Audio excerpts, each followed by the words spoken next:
Right, welcome, ladies and gents. I saw this article in the Hollywood Reporter, and I couldn't help but laugh because it's genuinely the cope that we see from mainstream media as a whole, and their reluctance to call out these big companies for actually what is happening. I mean, this is a Heat Vision article on the Hollywood Reporter, and look at the title: Marvel has found an answer to so-called fatigue, in inverted commas.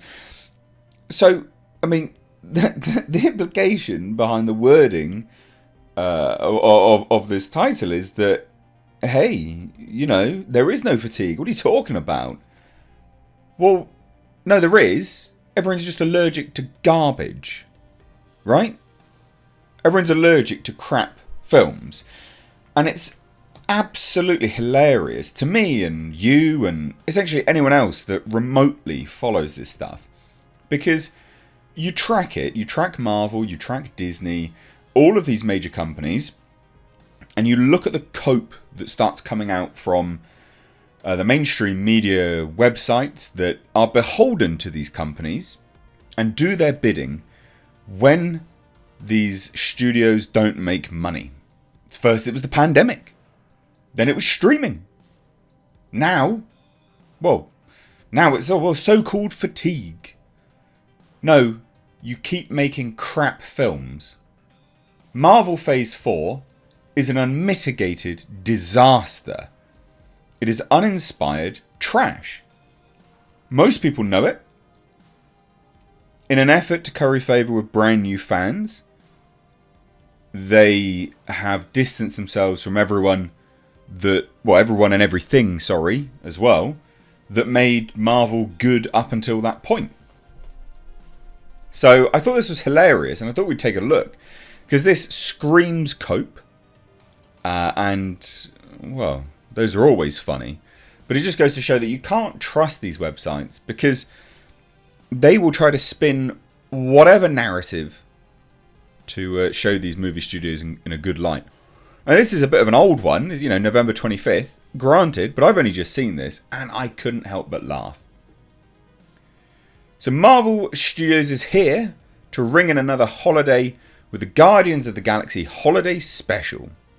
It marks the second of Marvel Studios' newly minted Marvel Special Presentation line, following the release of Michael Giacchino's Werewolf by Night in October. Now, obviously this is all framed around this, Guardians of the Galaxy Holiday Special, which I watched and I didn't hate, it is actually a good thing for little kids to watch. It's pretty, uninsulting, it's just fine, it just does what it does, tells a decent message, and that's fine, right? And I'm not talking the message, it just tells a decent moral story. So something I would recommend, I do recommend you watch it. It's a fine piece of media. Anyway, the Guardians of the Galaxy Holiday Special, written and directed by James Gunn, once again highlights the successful nature of these 45-minute specials, packing everything audiences love about the franchise into a single punch. Now, the mere fact that they're saying that, to me, says that they are now flacking behind and are unable to actually figure out stories that, you can actually tell over a 120... about 120 minutes, right? If you can only be successful in 45 minutes, you've got problems. Massive problems. While the limited and ongoing series and movies definitely aren't going anywhere, the Marvel special presentations may be the MCU's most exciting prospect. 45-minute specials are the most exciting That's where we've come, ladies and gents. We've come full circle. That's where we're at. This is where we're at now. That's good. 45-minute specials are the highlight of the Marvel Cinematic Universe, according to the Hollywood Reporter, and that's a good thing. Both Werewolf by Night and the Guardians of the Galaxy Holiday Special have been regarded as one of the best entries in Phase 4, which, again, the implication behind this is that Phase 4 is trash, and it is, and that's what they're not calling out properly. Not only for their ability to showcase the unique talents of their filmmakers, but also for their overall lack of connective tissue to the larger MCU, allowing viewers to simply enjoy them on their own terms without concern for what's next or where they fit in the grand scheme of things. So while fan bets, of Blade and Silver Surfer showing up in these respective projects didn't pay off, the specials themselves work as well as they do because they feel like a justified way to spend an audience's time rather than serving as a trailer showcase. And this is the hilarious thing. Do you remember all the articles going, wow, this is a triumph, the connective tissue of the MCU? Oh, it's so amazing. And now they're like, you know what? This is amazing because it's not connected. And it's only 45 minutes long. No, Hollywood, you should be calling out for what it is. This is shit. As the MCU continues its rapid growth, that's been one of the main problems, both on the big screen and on Disney Plus, keeping track of back-to-back movies and weekly series has become cumbersome for some audiences, most audiences. While the notion of franchise fatigue when it comes to superhero movies is as much of a non-issue as it was a decade ago, with the films consistently accounting for most ticket sales and highest box office each year, even amidst the pandemic, the number of releases leaves little breathing room to catch up before the next. I love this. So they do acknowledge it, but they're like, well, it's actually a non-issue because they still take some money. It's like, dude, Hollywood, they've been losing money recently. They've barely been breaking even. And on some, they've lost money. That's not good. It's a downward trend. Absolutely unbelievable.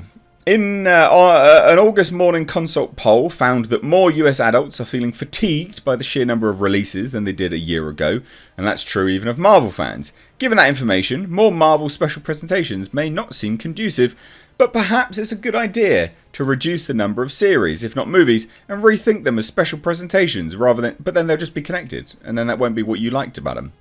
Oh my god! Rather than 6 to 9 week commitments that often air alongside and struggle for room amidst Disney's simultaneously streaming Star Wars shows and whatever the big HBO series of the quarter is. This could both free up audiences and renew their investment in the universe and allow filmmakers to stretch themselves creatively. Well, Marvel aren't exactly renowned for that, are they? What's apparent in both specials is that they make creative choices that the films wouldn't permit and a series likely wouldn't sustain. Werewolf's black and white approach was an incredible means to set the mood and pay homage to Universal's monster movies, but considering the odd stigma around black and white from younger viewers, it would likely turn off many general audience members. I doubtful. And while WandaVision, could implement black and white for 2 episodes to evoke the feeling of classic sitcoms, that's also not a look that would be met with the same praise on a weekly basis. And again, I disagree with that. People just watch and want to watch what's good. They start talking about like directorial work and things like that. But the main point of this is more, hey, you are screwing yourselves up. Because if that's the issue, they say here, what makes Marvel's special presentations so thrilling and their future so promising is that it recaptures the feeling of buying a single issue comic book for the first time. I remember, ladies and gents, I remember all the articles praising Marvel and the connective tissue. Now they're like, you know what? Actually, that's shit. I love it. The cope is insane. It is absolutely unbelievable. And this is what you get from these, these websites, these mainstream media outlets. Marvel has found an answer to so-called fatigue. What? Not producing crap. And to not produce crap, it has to only do 45-minute specials because once you go too far, down the rabbit hole, well then, goddamn. Starts to spiral out of control into garbage. Is that basically what they're saying? Yes, basically what they're saying.